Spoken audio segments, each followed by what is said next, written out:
é a estrutura da personalidade que está em questão. É como essa personalidade vai lidar com a angústia interna. Como essa personalidade vai conseguir lidar com os sofrimentos cotidianos. Depende do nível de incidência, sabe, desse trauma, do impacto, de como esse ambiente de proteção aconteceu ou não depois da situação de abuso.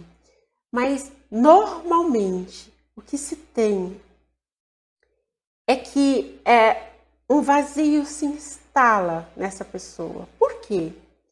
Porque nós falamos de um mecanismo de esquecimento que acontece para as estruturas, né, neuróticas, que a gente chama de recalcamento.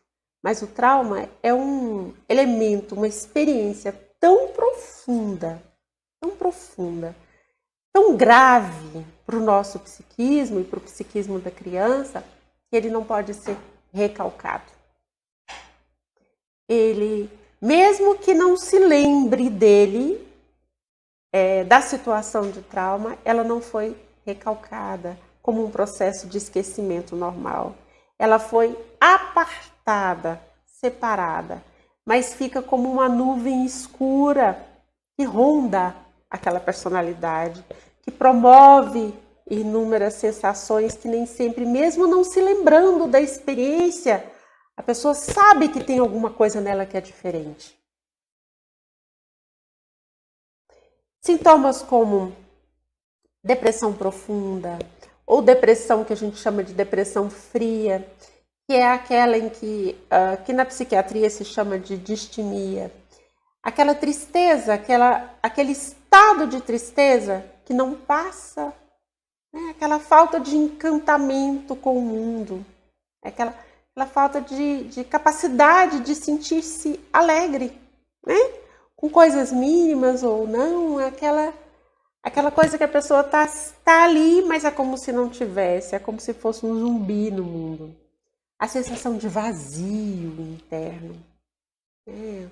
Um vazio, uma insatisfação, né? Nada me preenche, nada me faz feliz, nada me traz alegria, nada me traz prazer. Isso é a consequência de um trauma.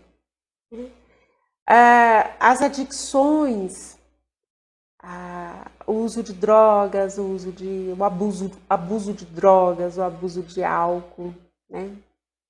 E outras drogas, uma tentativa de intoxicar, né?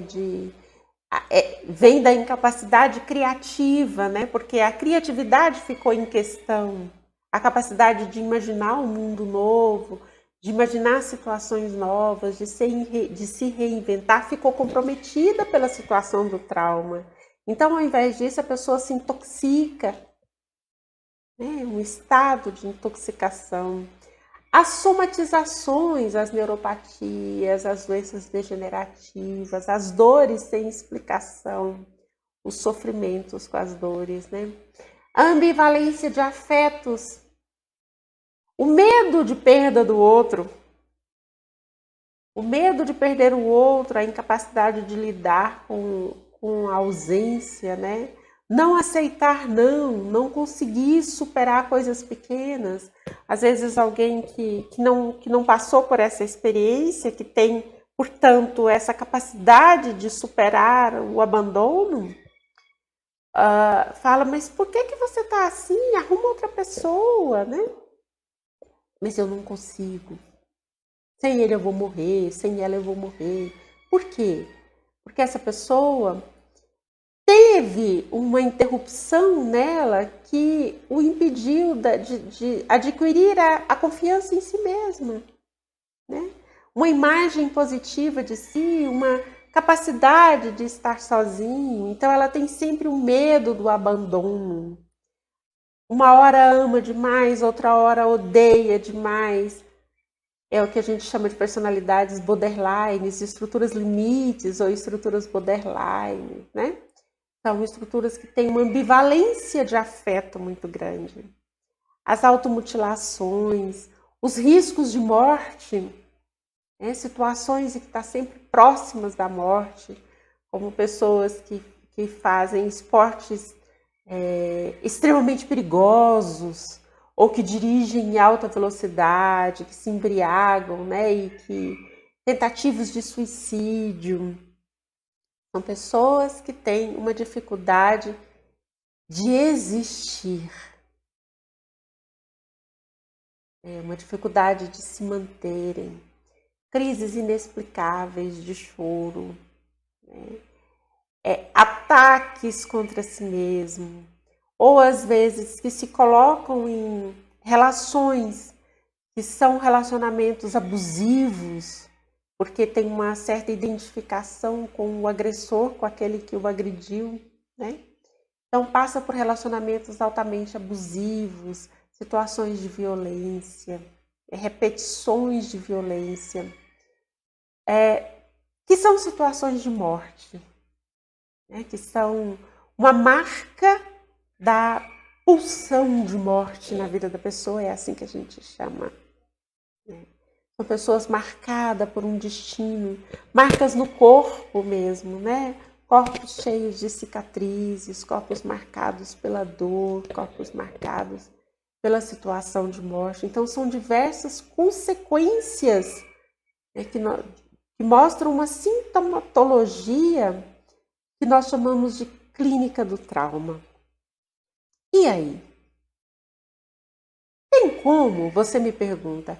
Ótimo, você me mostrou até aqui a importância de entendermos que existe uma clínica do trauma, que o trauma, principalmente de abuso sexual, tem consequências gravíssimas no desenvolvimento da personalidade da pessoa, que promove um sofrimento intenso.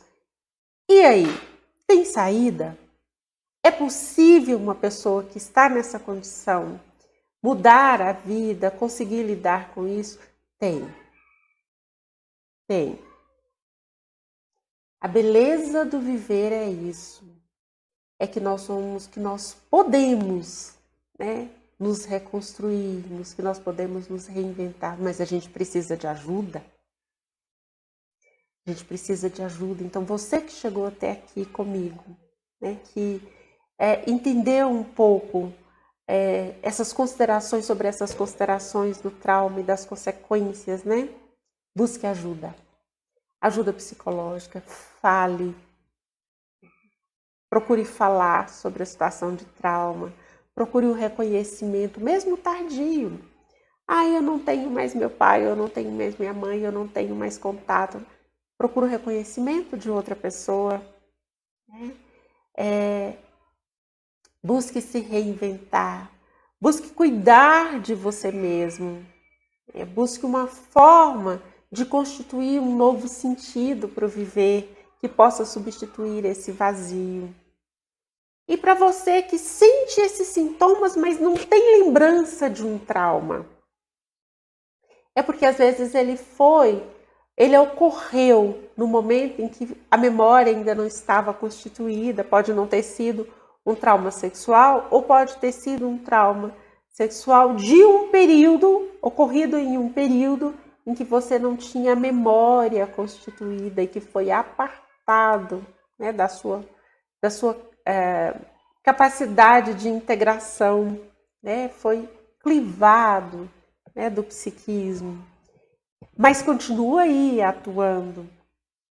Então, busque, sabe? Busque compreender, busque falar, busque entender, converse sobre, não tenha vergonha. Não tenha vergonha. Tem que perder essa vergonha de existir. Existir é um direito. Ser feliz é um direito, por mais difícil que seja chegar lá. Mas é preciso se perguntar, é preciso desenvolver um querer. Mesmo que de início você não queira viver por você mesmo.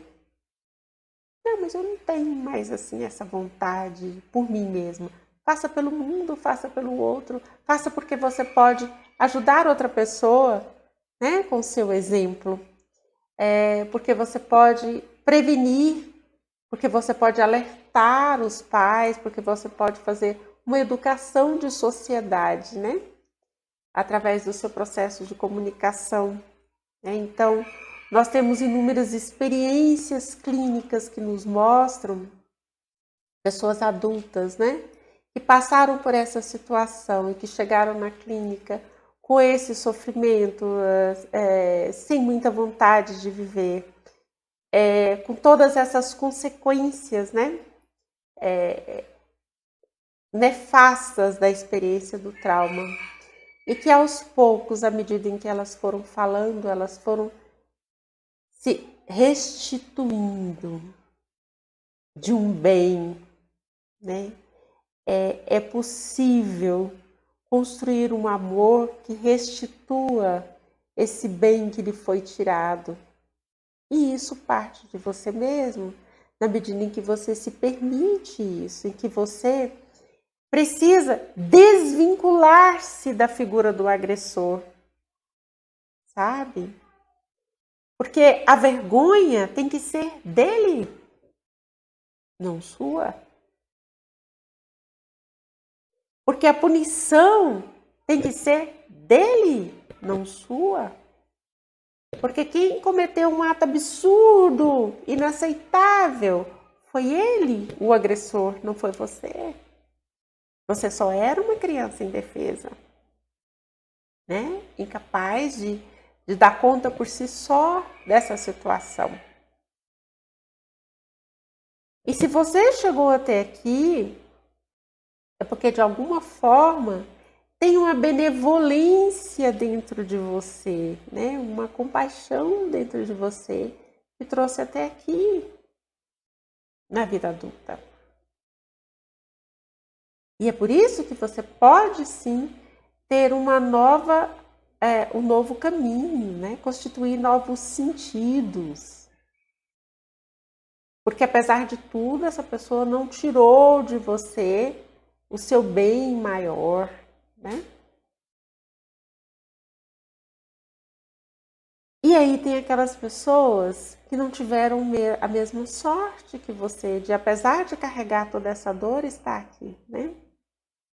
Tem pessoas que desenvolveram que essa ação destrutiva na vida delas acabou por desenvolver um mal tão grande. E elas identificaram com esse mal e tornaram-se elas mesmas agressores e repetem esses atos. É quando, infelizmente, as consequências do trauma levam a personalidade para um transtorno de personalidade antissocial, para a violência. É quando a linguagem que não foi constituída se torna linguagem de violência, linguagem do mal. É quando a pessoa repete com outros aquilo que ela passou, né? São os abusadores que foram abusados, são os agressores que sofreram uma agressão e que acabaram se identificando com isso e que transformam a raiva delas, né, em violência contra o outro, que não conseguiram transformar isso em outra forma de linguagem no mundo, né? E que infelizmente perpetuam essa forma terrível de lidar com o outro, que não puderam constituir a diferença entre eu e o outro, que não puderam instituir a alteridade para com esse outro, né? Então, infelizmente, esse é um dos destinos nefastos, né? E os presídios estão cheios de pessoas assim. Quando você pega a história, né? Quando você escuta a história dessas pessoas, algumas delas nos contam como elas foram vítimas de violência, de abusos, e lá está o trauma sexual, na maioria das situações de abusadores. Está ali a experiência do abuso também. E, infelizmente, pegaram um caminho, né, mais triste possível, que é aquele de repetir esse dano, né, em outra pessoa, que é de não poder instituírem essa alteridade, essa capacidade de se comover com a dor do outro, né? De se compadecer da dor do outro, e que ficam completamente impiedosas e más, né? Infelizmente, muitas pessoas também não chegam até aqui porque se matam antes, porque não encontram, não buscam ou não encontram a ajuda necessária, né? Ou não são ouvidas nos seus apelos, né? E não conseguem constituir um sentido para se manterem no mundo, para se manterem vivos, e que acham a angústia é tamanha que parece que a única solução é a morte, né? Infelizmente, isso também acontece muito mais do que o que deveria, né? Nós temos um aumento nos índices de suicídio no mundo inteiro. Isso é preocupante para a humanidade, enquanto busca de sentido, enquanto cuidados uns com os outros, né? E é por isso que escutar, né, participar desse processo, entender essas considerações e querer, né, se dispor a ajudar, a participar, é tão importante. Eu agradeço enormemente, eu espero encontrá-los em novos cursos.